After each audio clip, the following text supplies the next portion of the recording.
Hello students, this is Gayatri. Welcome back to another video of class 10th। और आज हम करेंगे क्लास 10th के मैथ्स की वर्कशीट नंबर 47। टॉपिक है इसका वृत्त की स्पर्श रेखाओं पर आधारित प्रश्न। सबसे पहले दिया याद कीजिए और बताइए। इसमें फर्स्ट है, वृत्त पर स्थित किसी बिंदु से वृत्त पर स्पर्श रेखाओं की संख्या कितनी होती है। यानी वृत्त पर अगर कोई बिंदु है तो उससे हम कितनी स्पर्श रेखा खींच सकते हैं, केवल एक स्पर्श रेखा हम खींच सकते हैं।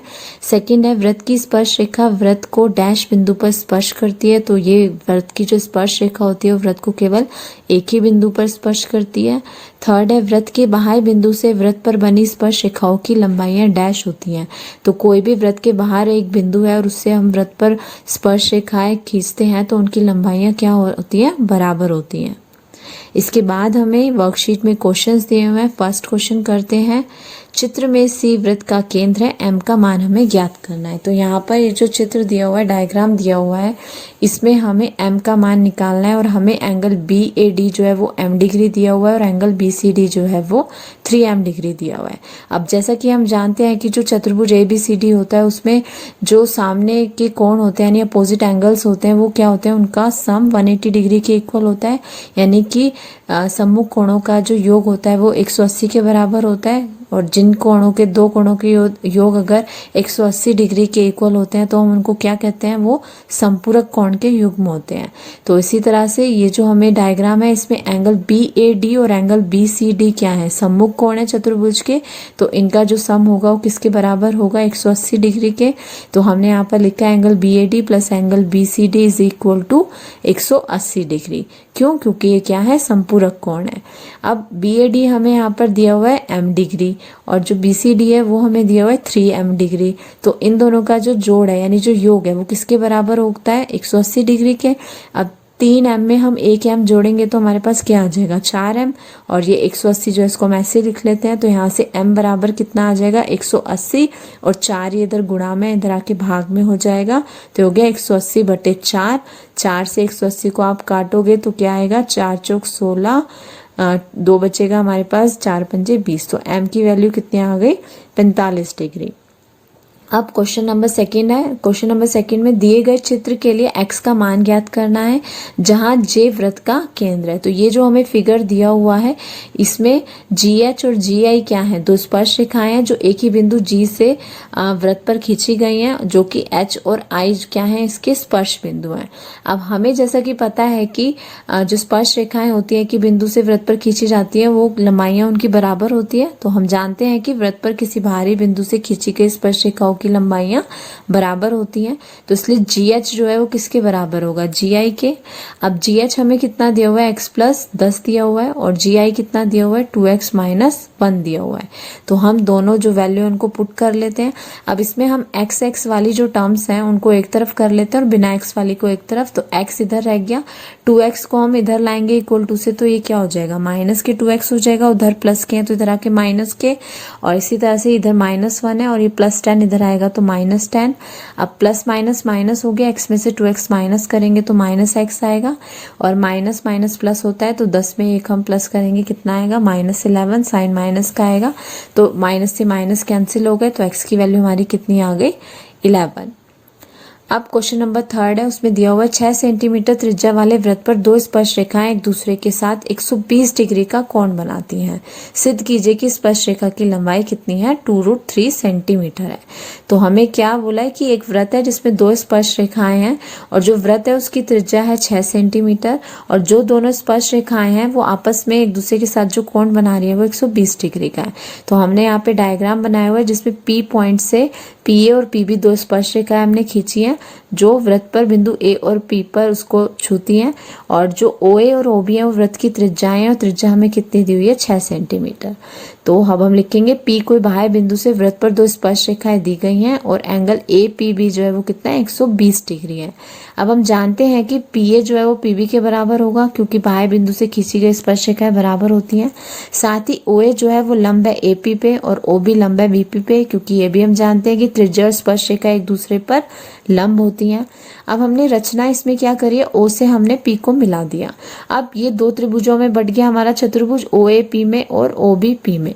अब यहाँ पर हम क्या देखते हैं कि OA जो है वो OB के बराबर है, क्योंकि ये क्या है, वृत्त की त्रिज्याएं हैं तो बराबर होंगी एक ही वृत्त की त्रिज्याएं। साथ ही जो हमारा OP है वो कॉमन है, यानी OP is equal to OP, और एक हमें जो ये स्पर्श रेखाएं हैं ये भी बराबर होंगी, PA is equal to PA, PA is equal to PB। एक बिंदु से जो स्पर्श रेखा होती है उनकी लंबाइयां बराबर होती हैं। तो अब ये भुजा भुजा भुजा से जो हमारे दोनों त्रिभुज थे सर्वांगसम हो गया, यानी त्रिभुज OAP जो है वो सर्वांगसम हो गया त्रिभुज BOP के। अब त्रिभुज सर्वांगसम है तो उनके अन्य भाग भी बराबर होंगे, तो हम लिख सकते हैं कि जो कोण APO है वो बराबर होगा कोण BPO के। क्यों? क्योंकि जो सर्वांगसम त्रिभुज होते हैं उनके संगत भाग बराबर होते हैं बाय CP/CT। अब एंगल APO बराबर एंगल BPO किसके बराबर होगा? अब हमें पता है एंगल PAPB जो पूरा है वो 120 है, और APO और BPO दोनों बराबर हो गए, तो यानी आधा आधा हो गया। तो 120 को हम क्या कर देंगे, 2 से डिवाइड कर देंगे, तो हमारे पास क्या आ जाएगा, एंगल APO और BPO आ जाएंगे। तो हमने क्या किया, जो पूरा एंगल हमें दिया हुआ था एंगल EPB उसको हमने 2 से भाग कर दिया। तो 120 को हम 2 से काटेंगे तो कितना आएगा, 60 डिग्री। यानी ये जो एंगल है हमारे APO और BPO कितने आ गए, 60 डिग्री। अब त्रिभुज OAP में OA जो है वो लंब है AP पे, तो इस तरह से जो त्रिभुज OAP है उसमें एक कोण 90 डिग्री का हो गया, तो ये कैसा त्रिभुज हो गया, समकोण त्रिभुज। और अब हम जानते हैं कि जो समकोण त्रिभुज होता है उसमें OA बटे AP, OA क्या है, हमें एक दी हुई भुजा है और AP हमें निकालनी है। OA और AP के बीच में 90 डिग्री का एंगल बन रहा है हमारा, तो इनमें से एक भुजा लंब हो गई और एक आधार हो गई। OA को हमने लंब मान लिया, AP हमारा आधार हो गया और OP कर्ण हो गया। तो इस समकोण त्रिभुज में OA बटे OP बराबर क्या होगा, tan 60 के। क्यों? क्योंकि OA क्या है, लंब, और AP है आधार, तो लंब बटे आधार जो होता है वो किसका सूत्र होता है, tan 60 का। अब OA हमें 6 दिया हुआ है, AP को ऐसे लिख लेते हैं, और tan 60 की वैल्यू कितनी होती है, √3, जो कि हमने त्रिकोणमितीय जब एक्सरसाइज करी थी तो हमने टेबल में देखा था tan 60 की वैल्यू कितनी होती है, √3।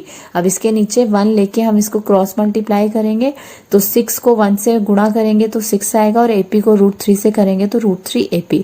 अब ये जो √3 AP है ये इधर गुणा में है तो इधर आके भाग में आ जाएगा AP बराबर 6 बटे √3।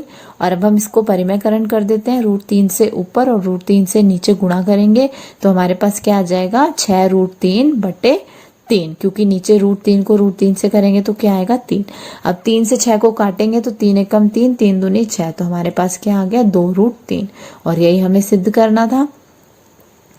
अब अगले क्वेश्चन पे आ जाते हैं। क्वेश्चन नंबर 4 इज, एक वृत्त त्रिभुज DEF की भुजा EF को बिंदु P पर और भुजाओं D और DF को बढ़ाने पर क्रमशः बिंदु Q तथा R पर स्पर्श करता है। तो हमें सिद्ध करना है कि DQ जो है वो बराबर है 1/2 त्रिभुज DEF के परिमाप के। तो यहाँ पर हमने जो इसका चित्र है, जो डायग्राम है वो हमने बनाया है। हमें दिया हुआ है कि त्रिभुज DEF की भुजा EF को बिंदु P पर और DE और DF को बढ़ाने पर क्रमशः बिंदु Q और R पर स्पर्श करता है। तो हमने एक वृत्त लिया है, उसके बाहर हमने एक त्रिभुज बनाया है DEF। EF का जो मध्य बिंदु है वो P है, और DE को और DF को हमने आगे तक बढ़ाया है, जो कि वृत्त को बिंदु Q और R पर स्पर्श कर रहे हैं। अब हमें पता है कि बाह्य बिंदु से जो खींची गई स्पर्श रेखाएं होती हैं उनकी लंबाइयां बराबर होती हैं। तो D पॉइंट से हमने स्पर्श रेखाएं खींची, DQ तथा DR ये दोनों बराबर होंगी। इसी तरह से जो पॉइंट E है, E ये भी क्या है, एक बाहरी पॉइंट है वृत्त के, और इससे जो दो ये स्पर्श रेखाएं खींच रही हैं EQ और EF ये भी बराबर होंगी। तो यानी कि EQ किसके बराबर हो गया, EP के, और FP जो है वो बराबर हो गया FR के। अब त्रिभुज DEF का परिमाप किसके बराबर होता है, त्रिभुज के परिमाप का फॉर्मूला क्या होता है, जब हम उसकी तीनों भुजाओं को योग कर देते हैं तो वो आ जाता है त्रिभुज का परिमाप। तो यहाँ पर तीनों भुजाएं क्या हैं, DE + EF + TF। तो यह हो गया त्रिभुज DEF का परिमाप। अब DE को हम ऐसे ही लिख लेते हैं, EF को हम क्या लिख सकते हैं, EP + PF लिख सकते हैं।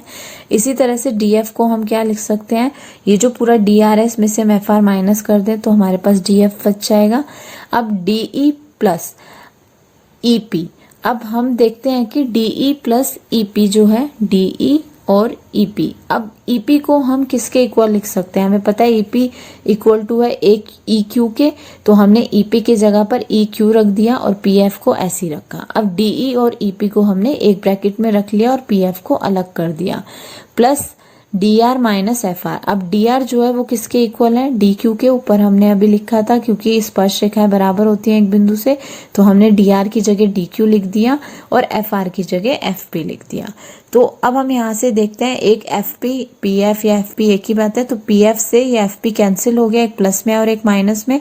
हमारे पास क्या रह गया, D E plus E Q, और इधर रह गया डी क्यू। अब D E plus E Q अगर हम करते हैं तो हमारे पास पूरा डी क्यू आ जाएगा, तो इसकी जगह हम क्या लिखेंगे, डी क्यू, और एक डी क्यू ये हो गया, तो कितने हो गए, 2 डी क्यू हो गए। अब ये तो आ गया त्रिभुज डी ई एफ का परिमाप बराबर 2 डी क्यू। अब 2 इधर गुणा में इधर आके भाग में आ जाएगा, तो 1/2 त्रिभुज डी ई एफ का परिमाप किसके बराबर आ गया, डी क्यू के।